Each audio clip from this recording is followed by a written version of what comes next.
So I just put these little QR codes if ever you wanted to follow what I do on social media. I try to share as many resources as I possibly can. And I'm going to give you a little bit more of my background, but I'm trying to be more active on social media and sharing more my journey and the types of teaching that I do. So if you want to just scan that with your phone and go follow either the Instagram, the Facebook, the TikTok, or all three, then that's always very helpful to me. So thank you so much if you are. So let's move on. So my name is Alexa. I have two last names, Love and Tremblay, which I think is a very good representation of who I am as a person, which is very bilingual. So, a very English last name and a very French last name. So, I was raised in a bilingual household in Quebec. My mother's family was more Anglophone, and my father's family was very Francophone. So, I've been exposed to both languages since I was very, very young. I went through elementary and high school in the French immersion program in Quebec. And then I chose to go to university in English. I went to Concordia University, for those who know that, in Montreal, and I did the Bachelor of Education with a specialization in teaching English as a second language because I was like, yeah, this is going to be great. I love English. I'm going to be doing that and still really love teaching English, but somewhere in my degree, I was kind of thinking about my own experiences as a student in French immersion and I was like, oh man, like I had a really great experience and I feel like I'm the perfect candidate to kind of bring those things together to other students. So just out of curiosity when I was starting my subbing career, I think when I was starting out, not every university would let us sub while we were learning to be teachers, and not every school board wanted to hire substitutes that were still students. But I kind of came in right as like the teacher shortage really started picking up speed. So they were very willing. So I was doing a lot of subbing in many different French school boards in Montreal, and I decided to approach the school board that I was a part of as a student. And I said, hey, listen, like I know that my specialization is teaching English as a second language, but French is my mother tongue. I still understand very well how a child's brain processes a second language because of this degree. And I'd be really interested in teaching in French for you guys. Like, would you consider me? And the answer was a resounding yes, because they really needed French immersion teachers. And they kind of told me, like, oh, well, we'll give you a shot and with some subbing. And if we see that things are good, then we'll offer you some contracts. And if that goes well, then you can get a permanent position here, which is exactly what happened. So I got some teaching experience because of my degree. My degree is good to teach elementary, high school, and adult ed. And I got to do internships in all of those levels, which was really crazy. But very rich in experience. So and then from there I kind of realized that like my love for it was really more towards the elementary school level, so I knew that that's where I wanted my career to be. That being said, I was in major survival mode in high school. I was freaked out. As you can see, I've been told that I look very young. I am almost 34 years old. So I swear I'm not like in my first year of teaching trying to tell you guys how to do your stuff. But yeah, so I was often mistaken for a student during my internships. I was asked multiple times where my school uniform was and why I wasn't wearing it. So it was a very intimidating experience for sure, but completely different from elementary school. And I still really enjoyed it. And adult ed, I had an amazing experience with new immigrants that had just come to Montreal. And it was so nerve wracking because a lot of my students were like, doctors from Brazil and like lawyers from like these crazy amazing countries, and then I'm standing here like in my first experience of teaching them how to speak English. So that was super scary, but they were so amazing and welcoming, and I really enjoyed my experience. So really kind of touched all over. My specialty is really elementary school, and I spent most of my 7 years of teaching in my permanent position in elementary school, and mostly in first and third cycle. So I think that's kind of the same Canada wise, but basically grade 1, grade 2, and grade 5 and 6 is where I spent most of my time. And almost exactly a year ago, I finished my last year in the classroom and I decided to open my own business, which is called Madame A's because of my name, but also, the grade A. I'm very witty.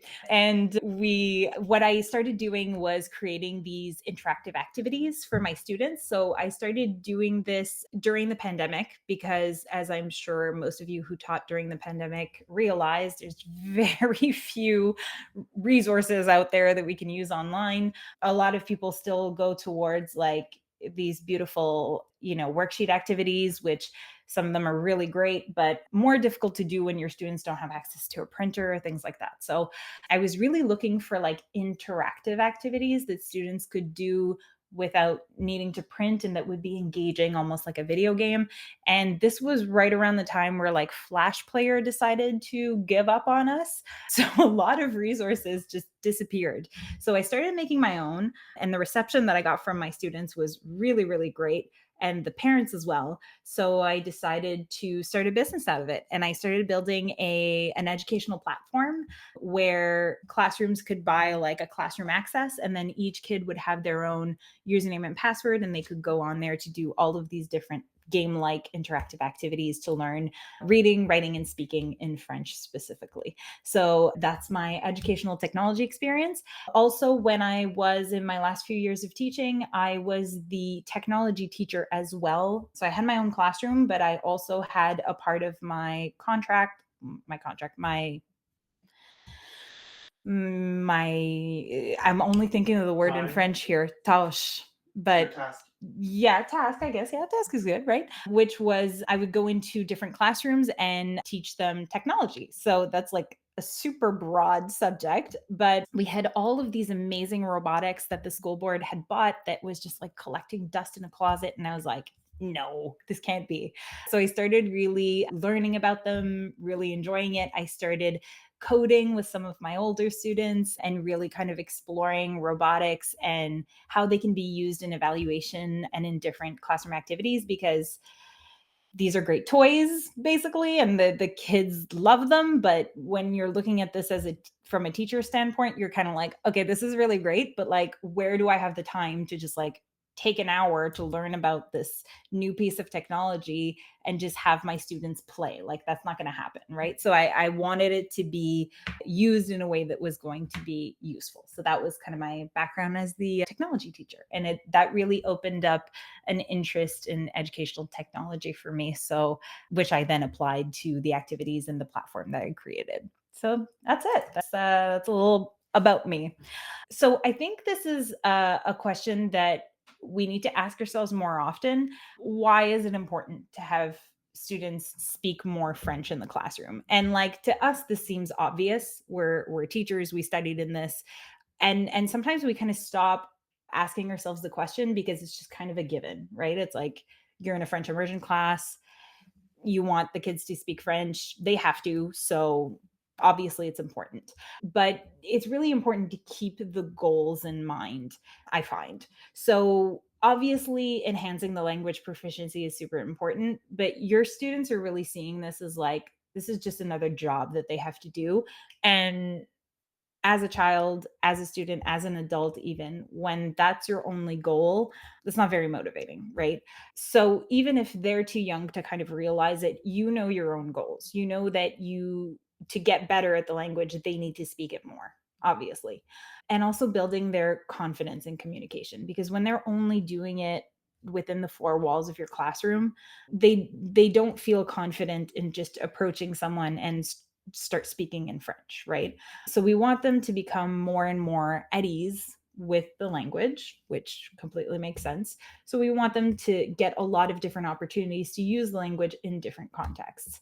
I find the third point is something that we often forget, that the language is really closely attached to culture, and that the more that people are immersed in the language in the classroom, the more they start to learn about the culture and appreciate it and appreciate the differences, but also what they have in common with this language, and just preparing the students for the real life situation. So it's really great to be able to read a sentence in French, to pronounce perfectly and all that. But at the end of the day, the main goal is to be understood, right? So I think we students especially tend to really focus on perfection, even though we're constantly telling them not to. And that really hinders them from producing. But in a real life situation, if you're trying to ask for directions or if you need help with something and you're in a completely French environment, the person who's going to be helping you doesn't care if you pronounce the word perfectly. They care if they understood what you're asking of them, right? So I think it's just important to keep those goals kind of in the back of your head, and not try to necessarily address everything all at once, because I think as teachers we tend to be very all or nothing in helping our students. And it's okay if you're only touching on one thing today and you're touching on something else next week. Just make sure that you have like one of these four goals in the back of your head. And this seems obvious right now, but when I get to talking about evaluation, I'm going to try to like make a link back to this, because you'll see that sometimes we do tend to forget what our goal is. So, what I recommend first thing to do is doing your French only policy within your classroom. So, really creating this as like a zone of like, here we're speaking French. So there's a few reasons why you want to do this. First of all, a lot of these students, like we said, don't really get the opportunity to speak French outside your classroom. So it's really important to kind of like milk all of those opportunities when they are within your four walls and you can control it. And at first, it's tough and everybody's kind of clumsy around it and they feel really shy. But with time, it just kind of becomes an accepted rule. And it's just kind of like, well, that's the way it is, right? Here it's French. It's almost like I'm in a French speaking country, this tiny little country, and this is what's expected of me, and that's what it's going to be. And then gradually that shyness and that resistance starts to go away. When you are establishing your French only policy, you really need to set clear expectations from the beginning. So take the time to have that conversation with your students, even if they're younger, or with your kids, to just kind of be like, hey, this is the way we're going to be doing it here. If in Elizabeth's case, if you're going to be doing it at home, obviously you can't make, well, I mean, you could make your home a French only place, but your husband probably wouldn't love that if he can't participate, right? So I would probably recommend in your case to set certain activities or even certain rooms in your home to just be like, okay, that's a French only zone. And just set the expectation when we're within these four walls, or when we're doing family board game night, or when we're watching a movie together on Saturday nights. This is going to be a French moment or a French area. So make that clear. I expect you to watch a movie in French or play a board game in French or speak to me in French as much as you can. You're allowed, obviously, to not know some French words, but if there's a word that you don't know, you need to ask me in French. Comment on dit the word en français, like as much French as you possibly can. And for certain kids, this clear expectation is really going to reassure them, first of all, but also they know, okay, this is what's expected of me, and they can kind of anchor themselves into what they need to do. It's actually quite reassuring. Especially if you're working with the older kids, there is going to be resistance for sure. So you are going to need to reinforce the French only rule. They're gonna try to get away with speaking the language that they're most comfortable in. It makes sense, right? It's a lot more work to try to think of the proper words and to construct your sentences in your head before you utter them. It's so much easier to just go for understanding immediately. So you are going to have to reinforce it constantly.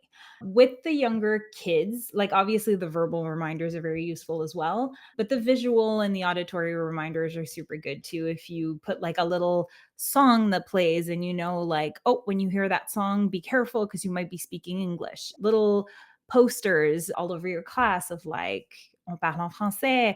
I really liked Yvonne's sentence of like, say oui to opportunity. Like, that's something that's good to have around that you can just kind of like motion to or point to when you see that like certain kids are going more towards English, to be like, hey, don't forget, this is French only zone. And yeah, so I think that's a lot of work on our parts, but it's so very important to show them that you care and that you are going to hang on to that principle.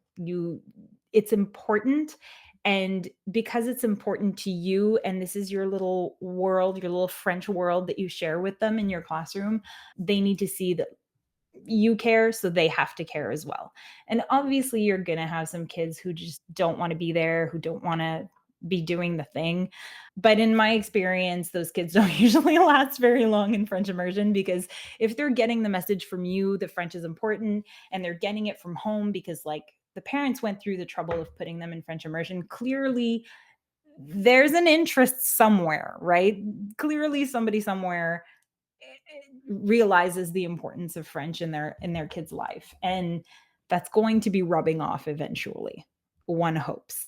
But yeah, just don't let like the negative attitude kind of poison everybody else. If there's one person who's like constantly refusing to participate, just give them a lot less attention than you would somebody who's like genuinely trying. And especially the ones who are know that they're not perfect or making mistakes and are still being, trying to express themselves, even if it's wrong. Yeah, really, really encourage that. It makes a nice difference.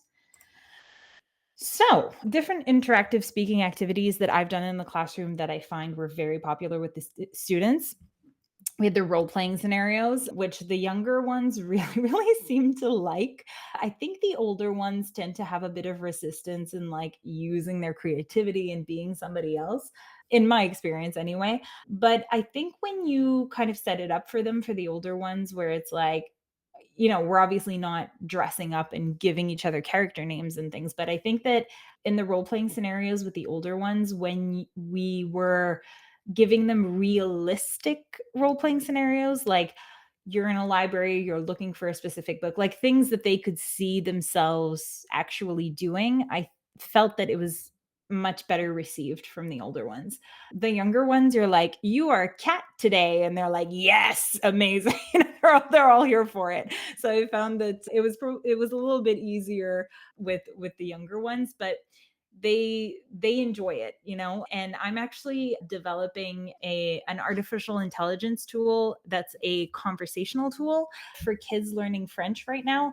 And the role playing scenarios is one of the prompts that we fed the artificial intelligence tool, to kind of say to the kids like, oh, do you want to play a game? Like, we've been talking a lot about animal vocabulary, so let's take what and let's play a game where I'm somebody at the shelter and you're coming in to adopt an animal, and then like they're asking each other questions and answers and things like that. And super amazing what we can do with artificial intelligence these days. So even with a tech tool, this is still a very popular activity in my experience. So the group discussions and debates, that the debates are very, very popular with my older kids. I had a 1 year very very difficult group of a split 5-6 who did not get along very well. So I kind of took their argumentative nature and used it against them. So every morning we'd have a group discussion. So it was kind of like our morning discussion. And the night before, I would give them the topic. And it wasn't really homework. It was just like, hey, listen, tomorrow morning we're going to be talking about our thoughts on electric cars. Okay, like super random. And they knew that they could either they could start just thinking about it, so that the subject wouldn't be a complete surprise to them the next day. They could read up about it if they wanted to, if this was a subject that interested them and they wanted to kind of bring something a little more to the table. And I encourage them also to talk to the people in their environment at home or with their friends or whatever, just to kind of see what do people know about this? What do people think about this? And then they kind of had some material to bring to the table the following morning. And the kids knew that when we were having these group discussions, that we set like very clear expectations of like only one person speaks at a time. You raise your hand to speak. We had one person who was guiding the discussion. It was not me. You can do this with the older kids, and in certain instances with the younger ones as well, where they were in charge of deciding who was speaking next. So I was completely removed from the situation. So the kids weren't looking at me, looking to see what I thought to guide the conversation. They were really doing this on their own, and they could share their opinion. They could disagree with each other. It always had to stay respectful. We talked about, like, and this seems ridiculous as adults, but like, you really need to make it clear you can't raise your voice at someone. You are allowed to disagree with someone. And yeah, sometimes these subjects are very personal and you get a little heated, but like, you need to keep in mind that this is a discussion and some people are going to disagree with you, and you need to learn how to take that. So obviously this is going to be a little bit better in French with kids who probably have been in French immersion for some time and who've developed quite a vocabulary in French.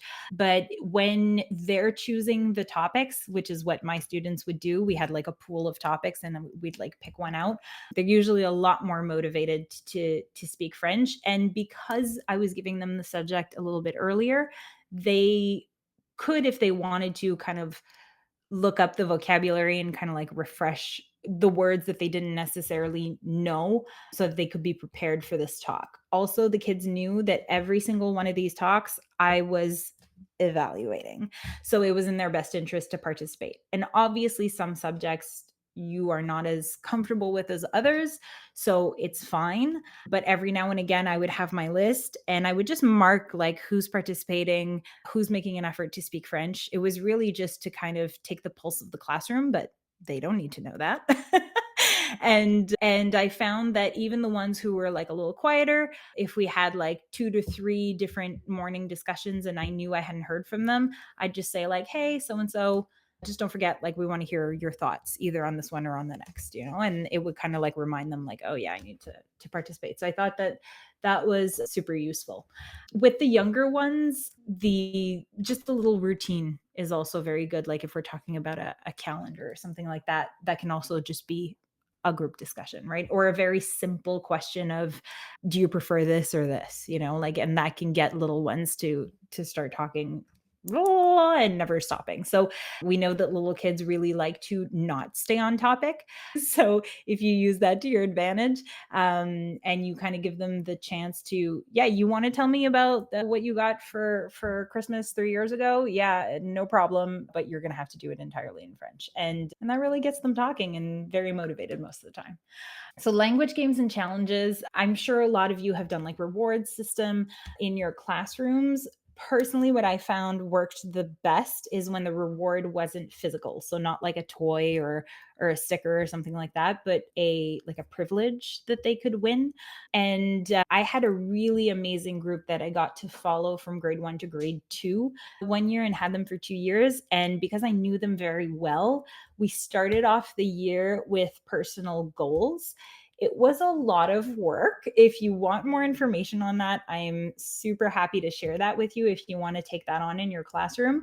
Not going to lie, it was a lot of work, but it really made them very independent in realizing what they needed to work on when it came to French and setting a personal realistic goal with my help, and they would write it down in their agenda, and then we would meet throughout the month to be like, okay, give me an example of how you worked on improving this. And it didn't even have to actually improve, but just the fact that they were keeping that in mind and working towards it, I thought really helped a lot of students. So I had 2 girls in the classroom who were very, very shy, who seldom spoke. And I talked to them and said, like, I think I'd really like to hear your thoughts on different things. And I think that's something that would be good for you to work on, to kind of like speak up and participate a little bit more. And I knew that this was like a really big deal for them. And I said, like, do you think that it's reasonable for me to just ask you to raise your hand more often? I was like, I might not pick you. But just seeing that you're raising your hand and you're thinking that you've got something to offer and I might pick you is going to be like a good goal for you. And we started doing that, and I noticed the shyness really slowly ebbed away, and every now and again it gave me the opportunity to pick on her, and she got to express her ideas. But I was still able to say like, hey, I noticed that you've really been working hard on this. So I think if you've got a student who's very shy to speak in French and you want to set like a more personal goal for them, that you're telling them, "Hey, I'm looking out for you to do this and I notice when you're making an effort." I think that's very encouraging to a lot of them. Storytelling sessions. So I found this was usually more popular with the little ones, but they really enjoyed just telling me stories or making up stories together. So that was a really great speaking activity to do in the class to get them to speak more French. So, because I was a technology teacher and because of what I do now, it was important for me to talk about incorporating technology into the classroom when you want your students to speak a bit more French. This was extremely helpful to me because often when we're speaking about speaking French, it's often a lack of motivation from the students, and kind of what we discussed earlier about how this was extremely helpful in motivating the students. So right away when we presented them with something that is novel, that they liked, that they associated to fun, and that we were making a link with French, it immediately kind of became, oh, so French can be social. French can be fun outside of the classroom. French isn't just for my exams or for schools. I can use this in other contexts that I enjoy as well. So I found that was super helpful. So even language learning apps like Duolingo, like obviously you're not going to learn a language through Duolingo, but just doing the little vocabulary activities, they find it fun and they don't even realize that they're like basically putting themselves through a quiz. But because it's animated, it's colorful, oh, it's on a tablet instead of on a piece of paper, all of a sudden it's interesting. So use that to your advantage for sure. When I was in my last year of teaching, I replaced the lessons that I was sending at home with an interactive activity. So the kids were listening to their vocabulary words and writing them down on a tablet instead of on a piece of paper and reading them. And my the kids that were doing their homework, they're studying, doubled overnight just because of that. Okay. So don't underestimate the power of technology in your pocket. If you can set up a virtual exchange with native speakers, that's really cool. And it doesn't need to be complicated. You know, if you're just doing a Zoom call with a class in France or another French speaking country and like preparing little questions that you can ask the kids in the other class in French, they're really going to see the benefit to like, wow, I can communicate with these people from an entirely different country and get to know them and ask them my questions because I know this language. So you're really kind of putting them in a really real setting where like knowing French is useful and a super great tool. So I would definitely recommend doing that if you can. I know a lot of teachers really like doing these kinds of exchanges. So if you're part of like French teachers around the world, like don't be afraid to post that. And like I said, it doesn't need to be complicated. It could even be a one-time thing. It doesn't need to be like an ongoing project, but it's fun for them to realize like, oh, it's not just within my province or within my country that French can be useful. It can be great beyond borders as well. In Quebec, we have interactive whiteboards in almost every single country, in every single country, in every single school. But I did notice that that was not the case in other provinces. When I went to BC, I was super shocked to see that a lot of classrooms still had just the projector boards, not the interactive one where you can like tap on it and things like that. But if you do have the pleasure of having an interactive whiteboard in your classroom, definitely use it to your advantage to like play these little games and things like that. It really gets them excited to use French in that context. And even if you don't, if you have tablets in your classroom, it's the same concept. So don't be afraid to try those out. The picture that you have up here are actually some of my students doing my interactive activities where they could tap the different images, listen to me saying the word with a proper pronunciation. And then, actually, this goes to my last point. They had a recording tool embedded in the activity because kids love hearing themselves talk. The younger ones anyway really do. So I would put a little recording tool in there where they could listen to the word and then record themselves saying the word and listening to themselves back.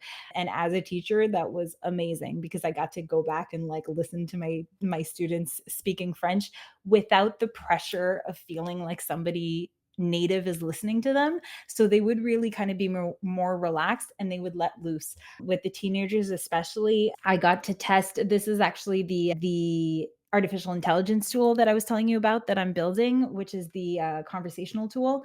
We tested that on high school students in French immersion in BC, and they loved it. And some of the teachers were super impressed over there because they were like, oh my god, like on a daily basis I cannot get these kids to speak French, but now that they're doing it to a screen and not a real person, they're like babbling away because there's no shyness, there's no pressure of being perfect. They're just, you know expressing themselves and having a genuine conversation like they would with a native speaker. So I thought that was really, really great. So, super important to create a supportive atmosphere within your classroom. You know how kids are, you know that they're quick to pick on anything that's different, or even if it's just, making a joke or making a comment. When you're putting yourself in the vulnerable position of learning a new language, those little comments and those little jokes can really, really hinder any type of effort or risk on their part. So, most teachers that I've seen always encourage risk taking. They point out specifically that, not to be afraid of making mistakes and that it's important to try and you're not expecting perfection, and keep making those speeches because they are very important. The kids need to hear that you don't expect them to be perfect. It does take a weight off their shoulders. And we're really good as teachers about like celebrating small successes and progress. I find with the older ones, just taking a few minutes to just kind of having a one-on-one conversation, just being like, hey, I really noticed that you're trying really hard to participate more in French. And like, I really appreciate that. Like, that's amazing. Thank you. It's just a little compliment, but it really does wonders for boosting self-esteem. And it's not easy learning a new language and putting yourself out there. So I think it's important to really point those out when we see them. But I think the creating a supportive atmosphere here where you need to be really rigid with, we are not laughing at other people making mistakes. We're encouraging each other. We are complimenting each other about the positive changes that we see. When we're correcting somebody, we're careful with our tone. We do it this way and not this way, and giving concrete examples of doing that.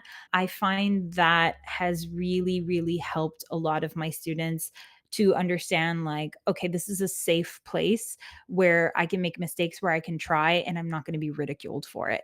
And that really goes a long way with the little ones as much as the older ones. I find that you really need to be very firm on the, no, we're not laughing at this, he's trying, and I think that's amazing. And I what I realized with the younger kids especially is that by pushing that message, naturally the kids started pointing out, instead of pointing out mistakes that the other kids would be making, they would start pointing out the progress that they were seeing. So it was really amazing to see that with like 6, 7, 8 year olds, to be like, Maili, I know you used to be really, you really had trouble, with the calendar, and you're so good at it now. Good job, and like the compliments that you give your students are extremely impactful, but I think we often gloss over on how peers celebrating other peers also has a gigantic impact. So, and I think when you're creating a supportive atmosphere, that helps them really open up and share. So, integrating French into your daily routines is really a great way of getting them to speak French more often. Like I said, my morning meetings, we had them every morning. If we had an exam and we had to skip it, I would not hear the end of it. Like, they were upset. They really enjoyed being able to argue and share their opinions with each other, and they get very attached to this routine. So the whatever trepidation they have against speaking more French kind of gets washed away with like, oh, but this, like, we do this every morning and I really enjoy this moment. So definitely, even with the older kids, routine is a good thing. It makes them feel secure. So don't hesitate to implement those little special discussion moments in your classroom. Classroom instructions and routines in French, like, I think we all know this. The more French we can use in the classroom, the better. I know that sometimes it's so much easier to just explain it in English when it's a difficult concept. But as much as possible, try to use the French words. Include, go crazy, like include gestures, pretend that you're miming this to people who don't even speak a language when you're explaining it in French.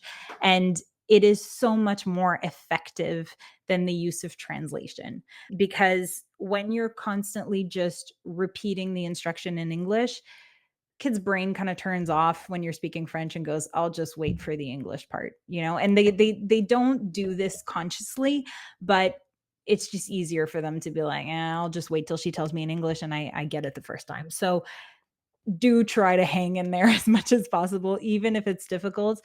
I found the use of gestures and mimes to kind of like help in the understanding of what I was explaining was super helpful.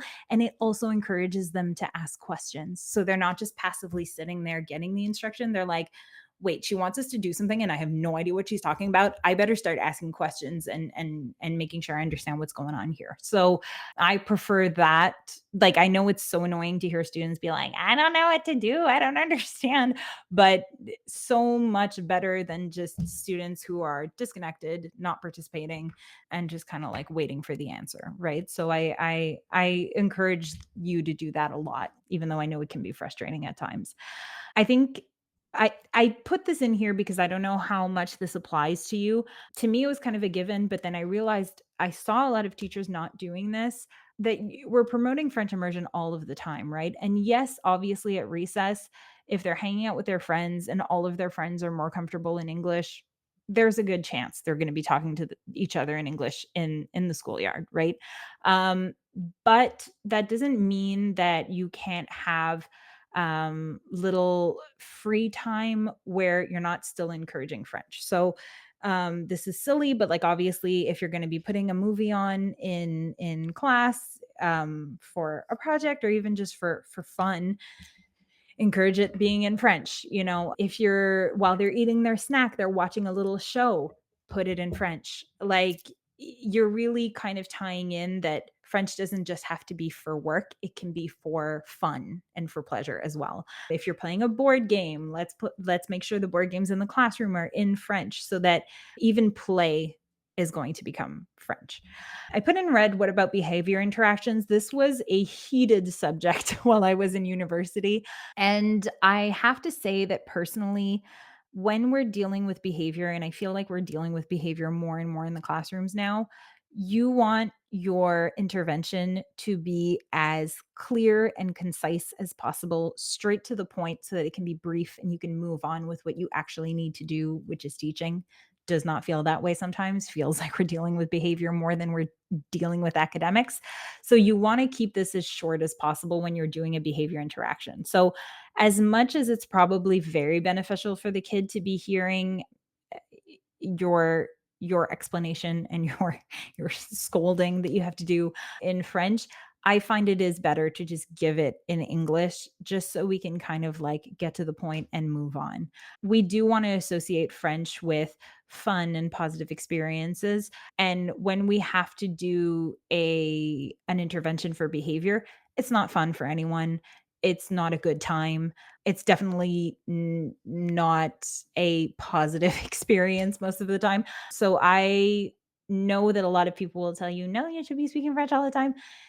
As much as possible, yes, but I think personally for behavior interactions, it's been way better to just kind of cut to English and then immediately fall back into French. And we're like, oh, we're having fun again. We're going back to French. It kind of also associates that in their brain as like, oh, French is a positive thing. You know, when she's mad, she's speaking English. When she's happy, she's speaking French. Kind of a little sneaky trick.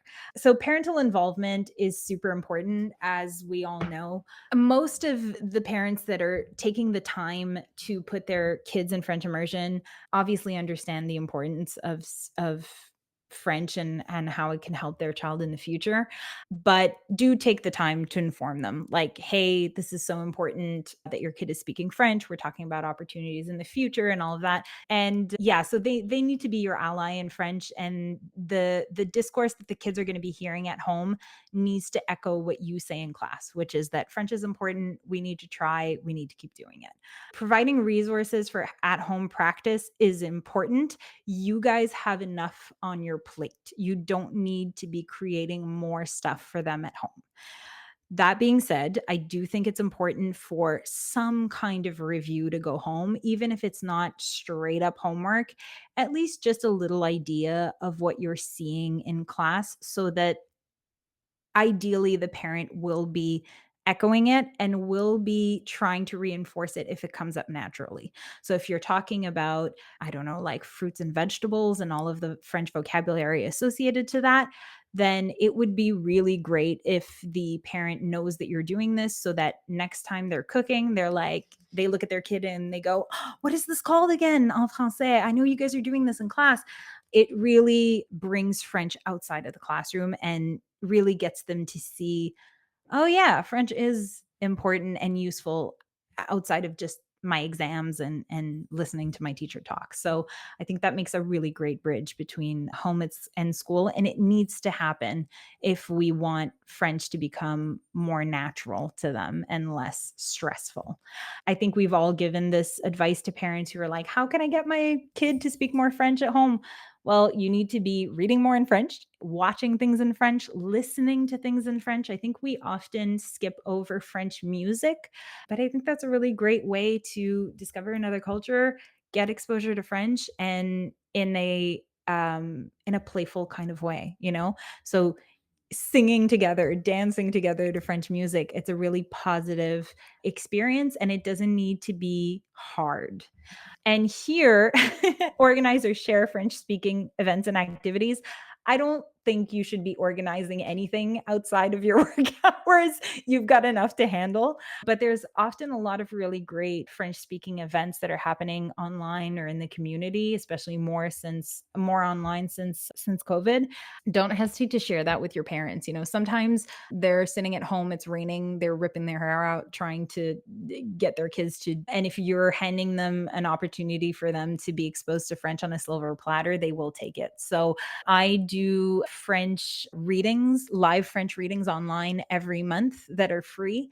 So if you're following on social media, I always announce those, but I just read a book in French live and they can just come in and listen to it. And often I have like a follow-up activity if the kids want to do it at home, gives the parents a little bit of a break, and it just gets them to see French in a different context. So don't be afraid to share those kinds of activities with the parents. I think they'll be more thankful than you realize. So I'm going to gloss over this very quickly. For assessment was always a really big thing for me. I really wanted to make French fun, and I thought that evaluation kind of took the fun out of everything. But the more regular you do your evaluations, the better, because you really get a good portrait of where the students are at in speaking French. I put a little star next to the presentations. And this is what I was talking about thinking about your goal. I know a lot of teachers consider like an oral presentation in front of the class, or even something fun like a theater production gets them speaking French and is really great. And I completely agree. But do keep in mind that what you are evaluating is not the child's ability to communicate in French. You are evaluating their memory, which is important, but is not your main goal. So do please keep that in mind, because I think that's something that we go towards a lot. But at the end of the day, those are not authentic conversations that are happening, right? This is something that you've prepared for, that you've practiced and learned by heart, and it's not a back and forth, right? So it's not authentic conversation. And if you think about your real life, like, when's the last time you had to learn this whole speech by heart to present it to other people? Not very often, right? So I definitely encourage you to move away from that. And I'm not saying take them out completely, but definitely evaluate more authentic oral speaking situations. So like group discussions, or like building something together where they have to really talk to each other, like really real situations where they need to use the language, and not just things that they can learn by heart. Okay, well, I'm going to go from memory here. So there was, yes, celebrating progress. I think it's really nice to have a little portfolio of kids' work, because especially when you're dealing with the younger kids, the progression happens so quickly that they really notice it a lot more than you think.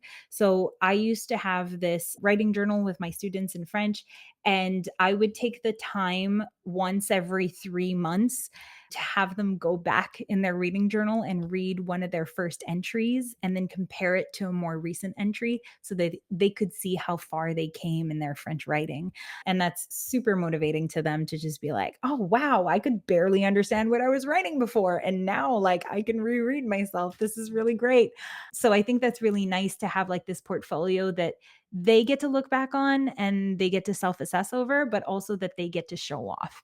And I think now, especially with the tools like Class Dojo that a lot of teachers use, just snapping a quick picture of the student's work and putting it on their online portfolio, they're very proud of what they can do.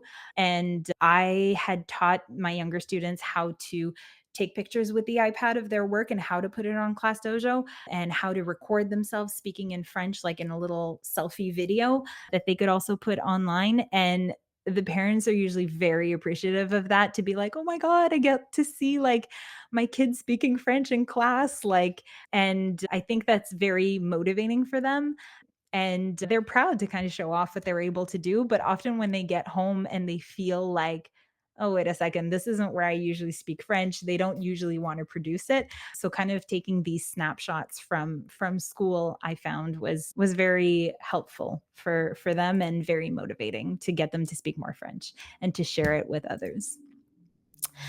So, for resources and support, I really recommend following a bunch of French teacher accounts on social media. They often post some really great things that you wouldn't have necessarily thought of before. Just do keep in mind that there is the social media filter put on that. So, no, not everything is as perfect as it seems. And sometimes some really great ideas in practice do not work, and that's okay. So do not compare yourself to other people. Don't put pressure on yourself. I know a lot of us as new teachers tend to do that. It's fine if your classroom is not pristine at the end of the day. I would be concerned if it were. So don't compare yourself to them, but do follow them, just to kind of get yourself ideas that maybe you wouldn't have considered trying beforehand. It's nice as like a little, dash of creativity to try new things. And I think it keeps pushing you to kind of not fall into complacence. You keep like testing yourself and trying new things. My website is metamaze.com, and I have an entire 2 weeks of interactive activities that are free, that you can just do with your class on iPads or on the interactive whiteboard if you want to. So I definitely encourage you to go on there and to try them. It's there for you to use, and I'm very curious to hear what you think about it. And I've left my email here, so alexa@madamaze.com. Please don't hesitate to write to me. I love hearing from you guys the things that you're doing. If you have questions, if you just want my opinion on something, it's a pleasure for me to get in contact with you. And even though I'm no longer in the classroom myself, I'm often visiting classrooms, because I miss being in the action of it with students and supporting teachers. So please don't hesitate if you just want to share something with us.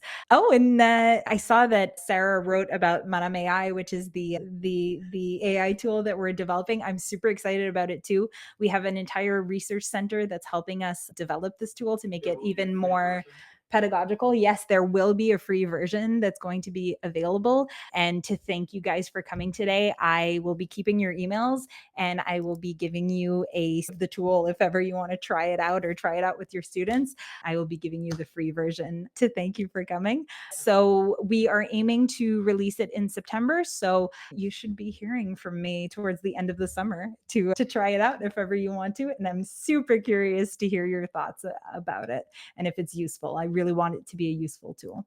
So that's it for me.